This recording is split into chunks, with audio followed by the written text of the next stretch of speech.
Hi, എല്ലാവരും സന്തോഷമായിട്ടിരിക്കുമല്ലേ? ഞങ്ങളും കുഴപ്പമില്ലാതിരിക്കുന്നു കേട്ടോ. പിന്നെ ഇന്നത്തെ വീഡിയോ എന്ന് ചോദിച്ചിട്ടുണ്ടെങ്കിൽ ഒരുപാട് പേര് വന്ന് ചോദിക്കുന്നുണ്ട്, ചേച്ചി പ്രാർത്ഥിക്കുമ്പോൾ നമുക്ക് ഏകാഗ്രതമായിട്ടിരുന്ന് പ്രാർത്ഥിക്കാൻ പറ്റുന്നില്ല, പലവിധ ചിന്തകൾ കയറി വരുന്നു, അതെന്താ ചേച്ചി? അത് നമുക്കിങ്ങനെ ഇരുന്നൊന്ന് പ്രാർത്ഥിക്കാനായിട്ട്, മനസ്സ് സ്വസ്ഥമായിട്ടിരുന്ന് പ്രാർത്ഥിക്കാനായിട്ട് എന്തെങ്കിലും ഒരു കാര്യം പറഞ്ഞു തരാമോ? അല്ലാതെ ചുമ്മാ പ്രാർത്ഥിച്ചെന്നും പറഞ്ഞ് വരുത്തി തീർത്തി അങ്ങ് എഴുന്നേറ്റ് പോകുന്നതേ ഉള്ളൂ ചേച്ചി, അതുകൊണ്ട് ഒരു പ്രയോജനവും ഇല്ലെന്ന് പറയും. പിന്നെ കുറച്ച് പേര് ഇന്നും എന്നെ വിളിച്ചിട്ടുണ്ടായിരുന്നു കേട്ടോ. കോഴിക്കോട് നിന്നൊരു കൊച്ചു വിളിച്ചിട്ടുണ്ടായിരുന്നു എന്നെ. അപ്പോൾ ആ കൊച്ചെന്നോട് പറഞ്ഞു, വീട്ടിലെപ്പോഴും വഴക്കും പ്രശ്നവും കാര്യങ്ങളുമാണ്, അപ്പനും അമ്മയും തമ്മിൽ സ്വരച്ചേർച്ചയില്ല, രണ്ടുപേരും പിരിയാനായിട്ട് നിൽക്കുന്നു. ചേച്ചി ഇതിനൊക്കെ എന്തെങ്കിലും ഒരു പ്രതിവിധി ഒന്ന് പറഞ്ഞു തരാമോ ചേച്ചി? ഞങ്ങൾക്കിങ്ങനെ പുറത്തോട്ടൊന്നും പോയി ആരെയും കാണാനോ ആരെങ്കിലും കണ്ട് എന്തെങ്കിലും ചെയ്യാനോ നാളെ വെച്ച് സമയം നോക്കാനോ ഒന്നും പറ്റാത്തൊരവസ്ഥയാണ് ചേച്ചി, ഇതിനെന്തെങ്കിലും ഒരു മറുപടി പറഞ്ഞു തരാമെന്ന് ചോദിച്ചു. അപ്പം ഇതിന് രണ്ടിനും കൂടെ ഉള്ളൊരു മറുപടിയാകട്ടോ ഇന്ന്. അപ്പം നിങ്ങൾ വീഡിയോ സ്കിപ്പ് ചെയ്യാതെ കണ്ടെങ്കിൽ ഈ രണ്ടിൻ്റെ കാര്യം നിങ്ങൾക്ക് അറിയാൻ പറ്റത്തുള്ളൂ. നമ്മൾ ഒത്തിരി വലിച്ചു നീട്ടി എന്നും നിങ്ങളെ ബുദ്ധിമുട്ടിക്കത്തില്ല കേട്ടോ. അപ്പോൾ ആദ്യത്തേത് നമുക്ക് പറയാം, നമുക്ക് ഏകാഗ്രതമായിട്ടിരുന്ന് പ്രാർത്ഥിക്കാനായിട്ട്, നമ്മുടെ മൈൻഡ് ഇങ്ങനെ നിലനിൽക്കാൻ വേണ്ടിയിട്ട്. അതുപോലെ തന്നെ ഇതിൻ്റെ അകത്ത് വേറൊരു കാര്യം കൂടെയുണ്ട്. നമ്മൾ എവിടെയെങ്കിലുമൊക്കെ ഒന്നൊരു യാത്രയിൽ പോകുമ്പോഴാണേലും നമ്മുടെ ഒരു ശ്രദ്ധ മാറാനായിട്ടുള്ളൊരു കാര്യം കൂടെയാണ് ഇപ്പം ഈ പറയാൻ പോണത് കേട്ടോ. അപ്പോൾ എന്താണെന്ന് ചോദിച്ചിട്ടുണ്ടെങ്കിൽ, പ്രാർത്ഥിക്കാനായിട്ടാണെങ്കിലും നമ്മൾ മറ്റൊരു കാര്യങ്ങൾ എന്ന് വെച്ച് കഴിഞ്ഞാൽ, നമ്മളിങ്ങനെ ഒരു കാര്യം തന്നെ ചിന്തിച്ചിരുന്നിട്ട് നമുക്ക് ഭയങ്കരമായിട്ട് ടെൻഷൻ കൂടിയിട്ട് നമുക്ക് ബി പി ഒക്കെ കൂടും. ചിലർക്ക് ബി പി ഡൗൺ ആകും.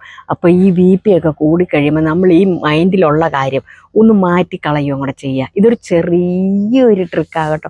എന്താണെന്ന് ചോദിച്ചിട്ടുണ്ടെങ്കിൽ, ഇപ്പോൾ എൻ്റെ കയ്യിൽ ഇതുണ്ടോ, വെള്ളാരം പാറക്കല്ല് എൻ്റെ കയ്യിലില്ല. ഈ ഇവിടങ്ങളിലെങ്ങും ഞാൻ നോക്കിയിട്ട് കണ്ടില്ല. നിങ്ങളെ കാണിക്കുക, ഞങ്ങളുടെ നാട്ടിലൊക്കെ ചെയ്യുന്ന ഒരു കാര്യങ്ങളാണ് ഇപ്പോൾ ഈ പറയാൻ പോണ രണ്ട് കാര്യങ്ങളും. ഇത് ചുമ്മാ ഒരു കരിങ്കല്ലിൻ്റെ കഷ്ണമാണേ, അതായത് മിറ്റിലിൻ്റെ കഷ്ണം. അപ്പം ഈ സ്ഥാനത്ത് ഒരു വെള്ളാരം പാറയെന്ന് പറയും, വെള്ളാരം കല്ലെന്ന് പറയും, നിങ്ങൾക്ക് അറിയത്തില്ല, ഇങ്ങനെ വെള്ളയായിട്ടിരിക്കുന്ന ഒരു കല്ലുണ്ട്. അപ്പോൾ അതിൻ്റെ ഒരു കല്ല്, ഒരു ഉരുണ്ട ഒരു കല്ലോ എങ്ങനെയെങ്കിലും നിങ്ങൾക്ക് ഒരു കല്ല് ഒരു ഇത്രയും വലിപ്പത്തിലുള്ളതായിരിക്കണം. ഈ കല്ലെടുക്കുക, എടുത്തിട്ട് ഇങ്ങനെ കയ്യിൽ പിടിക്കുക ഒരു ഇത്തിരി നേരം. അപ്പം നിങ്ങളെ ഏതൊരു വിഷയമാണോ അലട്ടുന്നത് ആ കാര്യം മൈൻഡിൽ ഓർക്കുക. ഓർത്തേച്ചും കഴിഞ്ഞ് വെച്ചിട്ട് നിങ്ങളിപ്പം പ്രാർത്ഥിക്കാനിരുന്നോട്ടെ, എന്ത് കാര്യത്തിനായിക്കോട്ടെ, അപ്പോൾ ഒരു ടെൻഷൻ ആയിക്കോട്ടെ, എന്തും ആയിക്കോട്ടെ. അപ്പോൾ എന്ത് ചെയ്യണം, ഈ കല്ല് ഓർത്തിട്ട് ഇങ്ങനെ, ഈ ടെൻഷൻ എനിക്ക് മാറണം, അല്ലെങ്കിൽ എനിക്ക് പ്രാർത്ഥനയിൽ ഏകാഗ്രതമായിട്ടിരുന്ന് പ്രാർത്ഥിക്കാൻ പറ്റണം എന്നുള്ള കാര്യങ്ങൾ മാത്രം ചിന്തിക്കുക. അല്ലെങ്കിൽ ഒരു യാത്രയിൽ പോകുമ്പോൾ നിങ്ങൾക്കൊന്ന് ഛർദ്ദിക്കണമെന്ന് തോന്നി, ആ മൈൻഡ് മാറണം. ഇതെല്ലാത്തിനും പറ്റിയൊരു കാര്യമാണ് കേട്ടോ. എന്ത് ചെയ്യണമെന്ന് പറഞ്ഞാൽ, ഈ കല്ലിങ്ങനെ ഇത്തിരി നേരം കയ്യിൽ പിടിച്ചിട്ട് നിങ്ങൾക്ക് എന്താണോ നിങ്ങളുടെ മൈൻഡിൽ നിന്ന് മാറി നിൽക്കേണ്ടത് ആ കാര്യം മാത്രം ചിന്തിക്കണം കേട്ടോ. എന്നിട്ട് എന്ത് ചെയ്യണം, ഇപ്പം നിങ്ങൾ യാത്രയിൽ ആ വണ്ടിയിലൊക്കെ ആണെങ്കിൽ നിങ്ങൾ ആരെങ്കിലുമൊക്കെ കാണുന്നുണ്ടെന്നൊക്കെ നോക്കിയിട്ട് ചെയ്യണം. ഈ കല്ലെടുത്തിട്ട് എന്ത് ചെയ്യണം, നമ്മുടെ ഈ കഷത്തിലില്ലേ, ഇങ്ങനെ പുറമേ വെക്കില്ല കേട്ടോ, നിങ്ങളെ കാണിക്കുമ്പോൾ ഞാൻ ഇങ്ങനെയൊക്കെ പുറമേ കാണിച്ചെന്നുള്ളൂ. നമ്മുടെ ഇങ്ങനെ ഉടുപ്പിൻ്റെ അകത്തൂടെ ഇങ്ങനെ നമ്മുടെ കഷത്തിൽ വലത്തെ കൈയുടെ കഷത്തിൽ ഇങ്ങനെ വെച്ചിട്ട് അമക്കി വെക്കുക, പിടിക്കുക, അത്രയേ ഉള്ളൂ. അപ്പം എടുക്കുമ്പോൾ ഒരു കാര്യം ചെയ്യണം, ഒരു കാറിന് നിങ്ങൾ ഏതൊരു ബസ് സ്റ്റോപ്പിലാണ് നിങ്ങൾ ചെന്ന് ഇറങ്ങാൻ നിൽക്കുന്നത്, അല്ലെ കാറിൽ നിന്ന് നിങ്ങൾ എവിടെയാണ് ഇറങ്ങാൻ നിൽക്കുന്നത്, അതുവരെ ഇത് താഴെ പോകരുതെന്നൊരു മൈൻഡ് നിങ്ങൾക്ക് വേണം. ഇപ്പോൾ കാരണം മനസ്സിലായല്ലോ, നമ്മുടെ മൈൻഡ് മാറിപ്പോവുക. അപ്പം നമുക്ക് ഛർദ്ദിക്കണം എന്നുള്ള ആ ഒരു മൈൻഡ് അങ്ങ് മാറിപ്പോകും. അതുപോലെ തന്നെ പ്രാർത്ഥിക്കാനിരിക്കുമ്പോഴും ഇതുപോലൊരു കല്ലെടുത്ത് വെക്കുക. എന്നിട്ട് ചിലർ ക്രിസ്ത്യൻസ് ആണെങ്കിൽ ഇങ്ങനെ കൈകൂപ്പി ഇങ്ങനെ പ്രാർത്ഥിക്കുന്നവരുണ്ട്. ഹിന്ദുക്കൾ എപ്പോഴും ഇങ്ങനെ കൈകൂപ്പിയല്ലേ പ്രാർത്ഥിക്കുന്നത്. എനിക്കൊന്നും വേണ്ട എന്നുള്ള രീതി കൈ അടച്ചിങ്ങനെ വെച്ചിട്ടേ പ്രാർത്ഥിക്കുള്ളൂ. അപ്പം എങ്ങനെ പ്രാർത്ഥിച്ചാലും, നിങ്ങളുടെ രീതിക്ക് എങ്ങനെ പ്രാർത്ഥിച്ചാലും, ഈ ഒരു കല്ലിങ്ങനെ കഴുത്തിൽ, കല്ല് കഴുത്തിരുന്ന താത്തിയും വയ്ക്കാൻ, കൈ മുകളിലോട്ട് പൊക്കിയും പിടിക്കുക, ഇങ്ങനെ കൈയുടെ പത്തി അല്ല മുകളിലോട്ട് ഇങ്ങനെ പൊക്കാൻ പറ്റത്തില്ല. അപ്പം ഇങ്ങനെ നമ്മൾ ചെയ്ത് കഴിയുമ്പോഴത്തേനും നമ്മുടെ മൈൻഡ് അങ്ങ് മാറും. അപ്പോൾ ഒരു കാര്യം നമ്മളിങ്ങനെ കല്ലടുപ്പ് ഇത് കൈ കഷത്തിൽ വെച്ചു, നമ്മുടെ മൈൻഡിൽ എന്തുണ്ട്, ഇതുണ്ട്, ഇത് ചാടിപ്പോകും എന്നൊരു ഇത് നമുക്ക് നേരത്തെ നമ്മുടെ ഉപബോധ മനസ്സിൽ നമ്മൾ ആക്കിയിട്ടുണ്ട്. അപ്പം നമ്മൾ പ്രാർത്ഥിച്ചുകൊണ്ടിരിക്കുമ്പോൾ നമുക്ക് ആ പ്രാർത്ഥനയിൽ ഇങ്ങനെ ഏകാഗ്രതമായിട്ടിരുന്ന് പ്രാർത്ഥിക്കാനായിട്ട് നമുക്ക് പറ്റും. അപ്പം കാര്യങ്ങൾ മനസ്സിലായി. അപ്പോൾ ഒരു യാത്രയിലെ കാര്യം ഞാൻ പറയും. ഇപ്പോൾ പലർക്കും ഉള്ളൊരു കാര്യമാണ്. ഈ കഴിഞ്ഞ ഇടയ്ക്ക് ഒരു യാത്രയിൽ ഒരു പുള്ളിക്കാരി ഇന്നലെ എന്നെ ഫോൺ വിളിച്ചു പറഞ്ഞു, എൻ്റെ പൊന്നേടോ, ഞാനും എൻ്റെ ചേച്ചിയും കൂടെ ട്രിവാൻഡ്രം പോയതായിരുന്നു. ബസ്സിലിരുന്ന് അങ്ങോട്ട് കയറി കുറച്ച് കഴിഞ്ഞപ്പോൾ തൊട്ട് ഈ ചേച്ചിക്ക് യൂറിൻ പാസ് ചെയ്യണമെന്ന്, ഒരു രക്ഷയില്ല, ഞങ്ങളിങ്ങ് കായംകുളം വരെ ടിക്കറ്റ് എടുത്ത് പോകുന്നതാന്ന് പറഞ്ഞിട്ട് ഇടയ്ക്ക് ഇറങ്ങേണ്ടി വന്നെന്ന് പറഞ്ഞു. അന്നേരം ഞാനിത് ഓർത്തായി ഇത് പറഞ്ഞു തരണമെന്ന്. നമ്മളെപ്പോൾ യാത്രയിലുണ്ടല്ലേ ഒരു ചെറിയൊരു പൊടിക്കല്ല് നമ്മളെടുത്തങ്ങിട്ട് ഇട്ടേക്കണം ബാഗിൽ. അപ്പം നമുക്കിങ്ങനെയൊക്കെ ഒരു തോന്നലുണ്ടെങ്കിൽ എന്ത് ചെയ്യണം, എന്തിനും ഒരു തോന്നലുണ്ടെങ്കിൽ നമ്മൾ ഈ ആ കല്ലെടുത്ത് ഇത്തിരി നേരം ഒന്ന് കയ്യിലൊന്ന് പിടിച്ചിട്ട് ഇതുപോലെ ഒന്ന് വെച്ച് അപ്പോൾ ആ യൂറിൻ പാസ് ചെയ്യണം എന്നുള്ള ആ മൈൻഡ് നമുക്കങ്ങ് പോകും. ഇത് കഷത്തിൽ നിന്ന് ചാടി പോകല്ലേ എന്ന് നമുക്കൊരു വിചാരം കാണുമല്ലോ. അപ്പോൾ ആ മൈൻഡ് അങ്ങ് ഇങ്ങനെ ഇടയ്ക്കിടയ്ക്ക് യൂറിൻ പാസ് ചെയ്യണം എന്നുള്ളവർ ഒന്ന് വെള്ളം കുറച്ചും കുടിച്ചോണം കേട്ടോ, നമ്മളൊരു യാത്രയിലൊക്കെ പോകുമ്പോൾ. എന്നിട്ട് ഇതുപോലൊരു കല്ലും എടുത്ത് നമ്മളിങ്ങനെ തോന്നലുണ്ടെങ്കിൽ എടുത്ത് വെച്ചോണം. അപ്പോൾ ആ കാര്യമേ അങ്ങ് മറന്നു പോകും. ഇപ്പം ആ കാര്യം എല്ലാവർക്കും മനസ്സിലായി. പിന്നെ രണ്ടാമത്തെ കാര്യം എന്ന് പറഞ്ഞിട്ടുണ്ടെങ്കിൽ, ഇപ്പം അത് കുറേ പേരായി എന്നോടൊരു കാര്യം വീഡിയോ ആയിട്ട് ചെയ്യണം, അല്ലെങ്കിൽ പുള്ളിയുടെ നമ്പർ കൊടുക്കണം എന്നൊക്കെ പറഞ്ഞിട്ട്. പക്ഷേ അത് ചേട്ടായുടെ നമ്പർ തരാത്തതിൽ ആരും പരിപ്പവും വിചാരിക്കേണ്ട. ഞാൻ രണ്ടാമതും പുള്ളിക്കൊരു സ്ട്രോക്ക് വന്നെന്ന് ഞാൻ നിങ്ങളോട് പറഞ്ഞിരുന്നു. അതിൻ്റെ ബൈപ്പാസ് സർജറി ഒക്കെ കഴിഞ്ഞിട്ട് പുള്ളി ഇരിക്കാൻ തുടങ്ങിയിട്ട് ഇപ്പോൾ അധികം ദിവസങ്ങളൊന്നും ആയില്ല, സംസാരിക്കാറും ഒന്നും ആയിട്ടില്ല. അതുകൊണ്ടാണ് നമ്പർ തരാത്തതും. നിങ്ങൾ പുള്ളിയായിട്ട് ബന്ധപ്പെടുന്നതിൽ എനിക്ക് യാതൊരു വിരോധവും ഇല്ല കേട്ടോ. ഇതെല്ലാം കഴിഞ്ഞിട്ട് പുള്ളിയുടെ റെസ്റ്റ് കഴിയുമ്പോൾ നിങ്ങൾക്ക് ഞാൻ നമ്പർ തരുന്നതായിരിക്കും ഉറപ്പായിട്ടും. പിന്നെ എൻ്റെ അച്ഛനും അമ്മയും കൂടെ, അച്ഛന് ഭയങ്കര സംശയ രോഗം, അമ്മയാണെങ്കിൽ ഇനി അച്ഛനെ വേണ്ട, ഡൈവേഴ്സ് ആകാനായിട്ട് നിൽക്കുന്നു. പിന്നെ ചിലർക്ക് ഡൈവേഴ്സ് വേണ്ട, ചിലർക്ക് എൻ്റെ കുട്ടീനെ തിരിച്ചു കിട്ടണം, ഇങ്ങനെയുള്ള കാര്യങ്ങളൊക്കെ ഉണ്ട്. പിന്നെ അതുപോലെ തന്നെ ഈ കാര്യത്തിൻ്റെ കൂടെ മറ്റൊരു കാര്യം കൂടെ ഞാൻ പറഞ്ഞേക്കാം.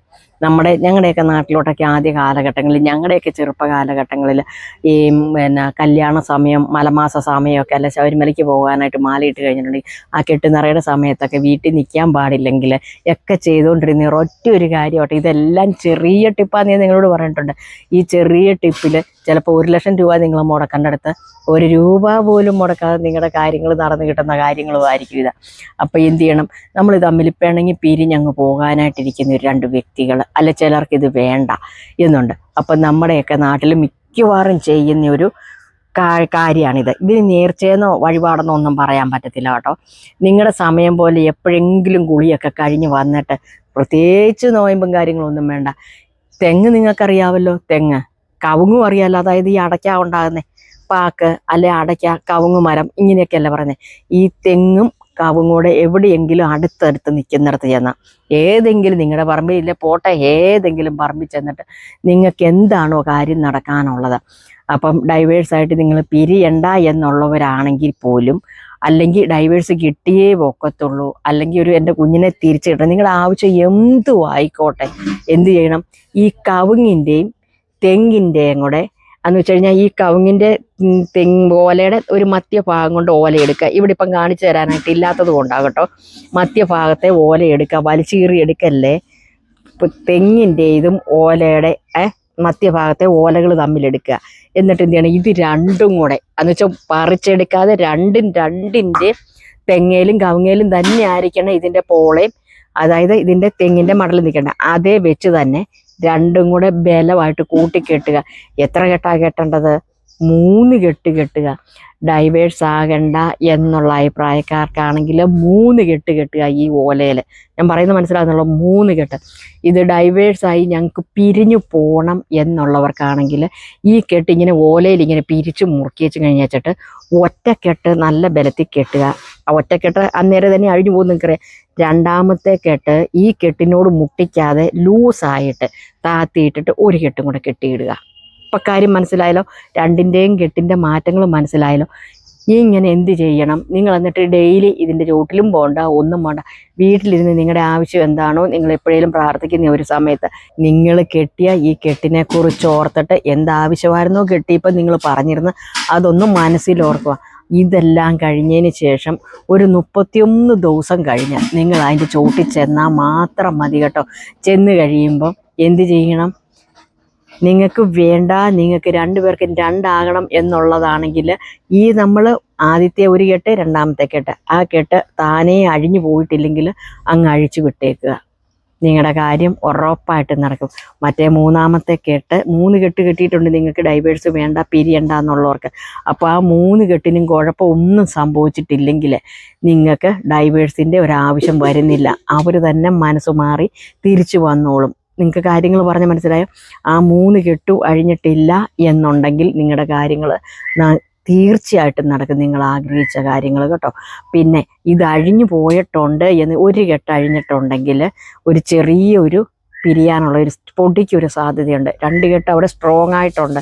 അപ്പോൾ സ്ട്രോങ് ആയിട്ടുള്ളത് കൊണ്ട് നിങ്ങൾക്ക് ഡൈവേഴ്സ് കിട്ടാനായിട്ടുള്ള സാധ്യതയും വളരെ കുറവാണ്. അപ്പം നിങ്ങൾ ഇങ്ങനെയൊന്ന് പരീക്ഷിച്ചും കൂടെ നോക്കിക്കോണം. പിന്നെ ഞാൻ വേറൊരു കാര്യം നിങ്ങളോട് പറഞ്ഞിരുന്നല്ലോ. പിന്നെ ഞങ്ങളുടെയൊക്കെ ആദ്യ കാലത്തൊക്കെ ഈ കല്യാണവും ശബരിമലയ്ക്കുള്ള യാത്രയിലും ഒക്കെ ഇരിക്കുന്ന ഒരു സമയത്ത് നമ്മൾക്ക് പീരിയഡ്സൊക്കെ ആയി കഴിയുമ്പോൾ അന്നത്തെ പോണക്ക് ഗുളികയോ മെഡിസിനോ ഒന്നുമില്ല നിൽക്കാനായിട്ട്. അപ്പം ചെന്നിട്ട് ഈ കവുങ്ങിൻ്റെയും തെങ്ങിൻ്റെയും കൂടെ ഓല തമ്മിൽ ഇങ്ങനെ കെട്ടിയിടുമായിരുന്നു. അപ്പോൾ അത് കെട്ടഴിയുമ്പോഴേ ആകത്തുള്ളൊന്നൊരു വിശ്വാസം. അത് വിശ്വാസമല്ല, അത് ഉറപ്പായിട്ട് നടന്നിട്ടുള്ള കാര്യങ്ങളാണ്, അനുഭവത്തിലും ഉള്ളതാണ് കേട്ടോ. അപ്പം നിങ്ങൾക്ക് എങ്ങനെയെങ്കിലും ഉണ്ടെങ്കിൽ ഇതൊന്ന് പരീക്ഷിച്ച് നോക്കും. അത്ര എഫക്റ്റായിട്ടുള്ളൊരു കാര്യം ഇപ്പം ഞാനീ പറഞ്ഞു തന്നത്. ഇതിൻ്റെ അകത്ത് നിങ്ങൾക്ക് എന്തെങ്കിലും ക്ലിയർ ആകാനായിട്ടുണ്ടെങ്കിൽ കമൻറ്റ് ബോക്സിൽ വന്ന് നിങ്ങൾക്ക് കമൻറ്റ് ചെയ്യാം. പിന്നെ ഈ തെങ്ങും കവുങ്ങും ഇവിടെ അടുത്ത് നിൽപ്പില്ല കേട്ടോ. ഏകദേശം തെങ്ങും കവുങ്ങും എന്ന് പറഞ്ഞാൽ അടുത്തടുത്ത് നിൽക്കണം. ഇതിൻ്റെ ഓലകൾ തമ്മിൽ മുട്ടി നിൽക്കുന്ന ഒരു ക്യാപ്പ് മതി, എന്നാൽ നമുക്കിത് വലിച്ചു കൂട്ടിക്കെട്ടാം കേട്ടോ. അപ്പോൾ ഇതിൻ്റെ അകത്ത് എന്തെങ്കിലും സംശയം ഉണ്ടെങ്കിൽ കമൻറ്റ് ബോക്സിൽ വന്ന് കമൻറ്റ് ചെയ്യാൻ മറക്കല്ലേ. അപ്പോൾ അടുത്ത വീഡിയോയിൽ വീണ്ടും കാണാം. Tata bye bye.